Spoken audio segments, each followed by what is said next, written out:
Donc, on dit quoi?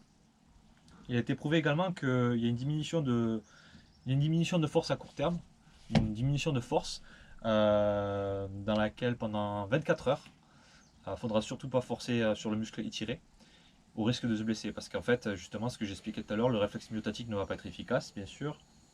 Ensuite, on a une augmentation de la force à long terme, augmentation de la raideur et du développement du muscle.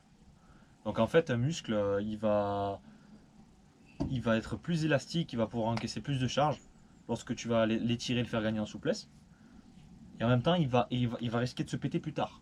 Logique, c'est comme une élastique. Plus un élastique s'étire à une amplitude importante, et plus difficilement il va péter. Tu vois? Voilà, c'est tout simplement ça. Et il a été prouvé qu'un muscle souple peut être plus fort. Voilà. Il y a d'autres facteurs qui rentrent en jeu pour ça, mais en général, un muscle souple est plus puissant. Justement, du fait qu'il se casse moins vite. Après, nous avons l'augmentation de la compliance musculaire. C'est quoi ça? C'est une diminution des courbatures à long terme. Donc il y a une diminution des courbatures à long terme, donc il y a à ce qui paraîtrait une meilleure récupération.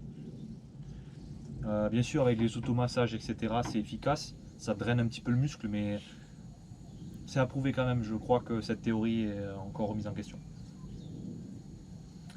Il y a un effet relaxant, ça c'est agréable. Au début on a mal quand on s'étire les premiers jours, les premières fois, mais après il y a quand même un effet relaxant.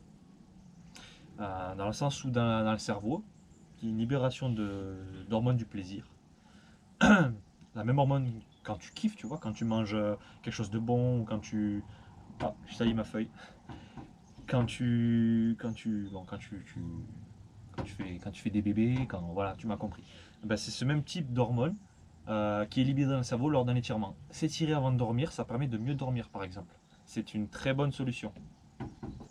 Et bien sûr, en dernier lieu, comme je l'ai dit tout à l'heure, il y a un effet antalgique variable.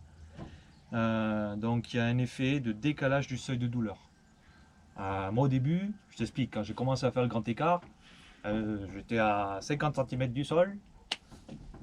J'avais l'impression que j'étais handicapé, tu vois. Excusez-moi pour le mot, hein. C'est pour rigoler, c'est de l'humour. J'ai l'impression, oui, d'avoir un handicap, de subir le truc. Ce qui est normal, mais plus tu vas t'étirer, et moins tu auras mal. Voilà. Donc en échauffement, qu'est-ce que tu peux faire comme étirement finalement? Parce qu'on en a beaucoup quand même des étirements. Qu'est-ce qu'on peut faire concrètement lors d'un échauffement?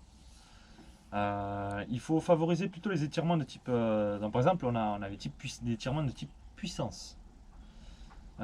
Ces étirements sont très courts, il y a peu de répétitions et avec un temps d'enchaînement plutôt long. Il y a aussi les balistiques avec une amplitude contrôlée selon la capacité de chacun. Par exemple, tu as un gars, s'il veut faire des étirements balistiques, s'il n'arrive pas à faire le grand écart, il va mettre la jambe ici. Moi, si je fais un étirement balistique, je suis capable de jeter la jambe derrière, tu vois. Limite, je pourrais faire du taekwondo. Enfin, tu vois, on n'est pas tous pareils. Donc ça, c'est hyper important.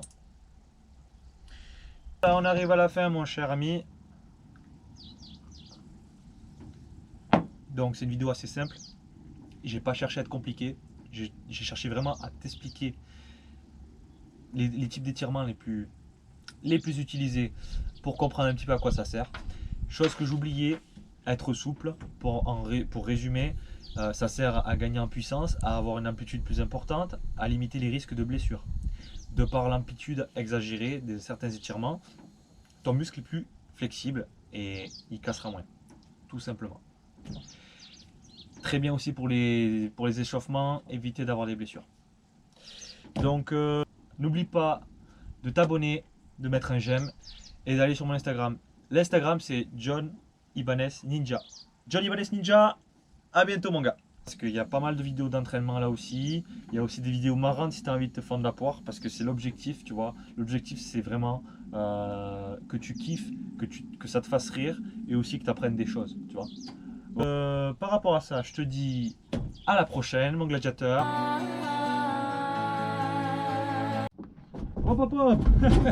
Oh, attends, j'oublie un truc. Au fait, Si tu as envie de plus de vidéos, n'hésite pas à me faire partager les sujets que pour lesquels tu as envie que je discute avec toi.